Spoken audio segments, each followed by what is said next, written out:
وہ ایک بہت بڑا بزنس سنبھال رہی ہیں جو پورے مکہ میں غالباً سب سے بڑا بزنس تھا۔ اس بزنس کیروان کو رسول صلی اللہ علیہ وسلم ایز این ایمپلائی جوائن کرتے ہیں، اور ایسے ایسے واقعات ہوتے ہیں کہ لوگ حیران ہو جاتے ہیں۔ خدیجہ کا جو غلام ہے میسرہ، یعنی ان کا کہہ لیجیے آج کے دور میں پی اے کہہ لیجیے، وہ بار بار ملاحظہ کرتا ہے کہ یہ محمد تو ایک حیرت انگیز شخصیت ہے، یہ چلتے ہیں تو دھوپ کی چھاؤں نہیں پڑتی ان کے اوپر، یہ ایسے ہیں کہ لوگ سب ان کے گرویدہ ہوتے چلے جاتے ہیں جب انہیں پروفٹ ہوتا ہے۔ یہ بھی جان لیجئے کہ خدیجہ کے جو پہلے ایمپلائیز تھے وہ کافی دھوکہ دھڑی کرتے تھے، جو بھی پروفٹ ہوتا تھا وہ چھپا لیا کرتے تھے بزنس میں، لیکن محمد صلی اللہ علیہ وسلم ڈبل پروفٹ کر رہے تھے اور اس میں اپنا حصہ نہیں لے رہے تھے، وہ سب خدیجہ کو دے رہے تھے۔ یہ ساری چیزیں جب خدیجہ الکبریٰ کو معلوم چلی تو ظاہر ہے ان کا دل رسول اللہ صلی اللہ علیہ وسلم کے بارے میں گرویدہ ہو گیا، ایک لائکنگ آپ کے دل میں پیدا ہو گئی۔ ایک بار نفیسہ جو خدیجہ کی بہت اچھی فرینڈ ہے، وہ خدیجہ سے کہتی ہے اے خدیجہ کب تک تم اکیلی رہو گی، شادی کیوں نہیں کر لیتی، وائی ڈونٹ یو میری۔ خدیجہ کہتی ہے کہ میں کیسے شادی کروں، کون شخص ہے جو میرے لائق ہو قریش میں قریشی بھی ہوں، بڑی بزنس وومن ہوں، میرے لائق کون ہو سکتا ہے۔ نفیسہ کہتی ہے what about محمد، آپ ان کے بارے میں کیا سوچتی ہیں۔ خدیجہ کہتی ہے ارے وہ مجھ سے کہاں سے شادی کریں گے، وہ تو ایک نوجوان ہے، 25 سال کا جوان ہے، وہ مجھ سے کہاں سے شادی کرے گا۔ نفیسہ پھر محمد صلی اللہ علیہ وسلم کے پاس جاتی ہے اور اسی طرح کا سوال کرتی ہیں کہ آپ کیوں نہیں خدیجہ سے شادی کر لیتے ہیں۔ وہ کہتے ہیں کہ خدیجہ بھلا مجھ سے کیوں شادی کریں گی، وہ بہت مالدار ہیں، بہت رئیس ہیں، میں ایک مڈل کلاس فیملی کا انسان ہوں۔ لیکن نفیسہ کہتی ہے میں بات کرتی ہوں، اور دیکھیے دونوں نے ہی دل میں ایک دوسرے کے لیے جو جگہ رکھی ہوئی تھی وہ پہلے سے اللہ کی طرف سے تھی۔ نفیسہ دونوں کو ملاتی ہیں اور ورقہ بن نوفل جو کزن بردر ہیں خدیجہ کے، وہ ان دونوں کے میرجز کو کنڈکٹ کرتی ہیں۔ کہتے ہیں کہ شادیاں اس دنیا میں ہوتی ہیں، marriages are meant for this world but they are divinely created, they are made in heaven. یہ حضرت خدیجہ اور رسول اللہ صلی اللہ علیہ وسلم کی شادی سے ہمیں سیکھنے کو ملتا ہے۔ جی بالکل، اور بہت ہی شاندار انداز میں آپ نے یہ پوری اسٹوری سنائی۔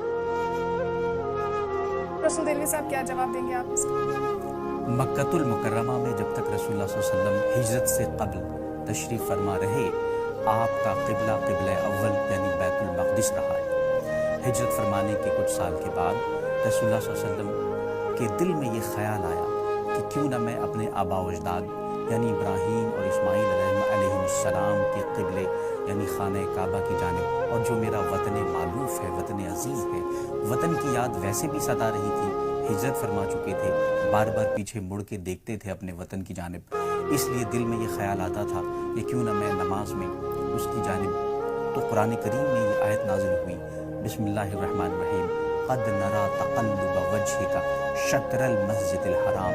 اے رسول، ہم آپ کے دل میں محسوس کر رہے ہیں جو آپ کا دل ٹٹول رہا ہے مسجد حرام خانہ کعبہ کی جانب، آپ کا دل مائل ہو رہا ہے، ہم فیل کر رہے ہیں۔ فولی وجہک شطر المسجد الحرام، تو آپ اپنا رخ قبلہ کی طرف کر دیجئے، مسجد حرام کی طرف کر دیجئے۔ یہ حکم دوران نماز نازل ہوا، کیونکہ رسول اللہ صلی اللہ علیہ وسلم کو جو اپنے وطن سے، مکہ سے، خانہ کعبہ سے الفت و محبت و انسیت تھی، اس کو اللہ نے فیل کیا، اور رسول اللہ کے برگزیدہ محبوب ترین بندے ہیں، تو اللہ نے قبلہ اول یعنی بیت المقدس کو قبلہ ثانی اور قبلہ آخر یعنی خانہ کعبہ میں تبدیل فرما دیا۔ الاسماء الحسنی جو صفاتی نام ہیں اللہ کے، ان کو آپ چاہیں تو پیش لگا کے پڑھیں، بغیر پیش کے بھی پڑھ سکتے ہیں۔ مثال کے طور پہ آپ ایسے بھی پڑھ سکتی ہیں، هو الرحمن الرحیم الملک القدوس السلام المؤمن المہیمن العزیز الجبار، یا بغیر پیش کے بھی پڑھ سکتی ہیں، یعنی الرحمن الرحیم الملک القدوس السلام المؤمن المہیمن العزیز الجبار، اس طریقے سے۔ اور پہلا جو سوال ہے میں سمجھتا ہوں رئیس الدین اظہری صاحب اس کا بہتر جواب دے پائیں۔ رئیس الدین صاحب ان کا سوال سمجھ پائیں آپ؟ جہاں تک میں سمجھ پایا ہوں وہ یہ ہے کہ آپ کا سوال یہ ہے کہ مشرق کی طرف یا مغرب کی طرف۔ تو دیکھیے قبلہ اول یعنی بیت المقدس یہ مشرق کی جانب ہے، تو جب رسول اللہ صلی اللہ علیہ وسلم قبلہ اول کی جانب نماز پڑھتے تھے تو مشرق کی طرف ایسٹ کی جانب رخ کر کے نماز پڑھتے تھے، اور جب یہ آیت کریمہ نازل ہوئی کہ اب فولی وجہ کا شطر المسجد الحرام، کہ اب مسجد حرام یعنی خانہ کعبہ کی جانب قبلہ رخ ہو جائیے، تو اس کے بعد مغرب کی جانب کرنے لگی۔ لیکن کچھ کنٹریز ایسی ہیں جہاں پہ خانہ کعبہ مغرب کی جانب نہیں، مشرق کی جانب ہے، جیسے میرا رہنا ہوا یوروپین یا امریکن کنٹریز میں، وہاں پہ میں نے دیکھا کہ وہاں پہ مغرب کی جانب نہ ہو کے مشرق کی جانب ہے۔ تو رسول اللہ صلی اللہ علیہ وسلم تو خیر اس خطے میں نہیں رہے، عرب میں رہے، عرب سے میں دیکھیں گے تو مغرب کی جانب ہی ہے۔ اور جی بالکل، اور جیسے کہ میں سوال پوچھ رہی تھی آپ سے، تو ان سے ہمیں یہ بھی سیکھنا چاہیے، ان لوگوں کو سیکھنا چاہیے جو آج کے زمانے میں بھی خواتین کو وہ رسپیکٹ نہیں دے رہے ہیں، یا پھر پڑھائی لکھائی کے معاملے میں بھی ہم دیکھتے ہیں پچھڑے علاقوں میں ابھی بھی اتنی زیادہ توجہ نہیں دی جاتی ہے، یہ بھی ہمیں ان سے سیکھنا چاہیے، اس پر کیا کہیں گے؟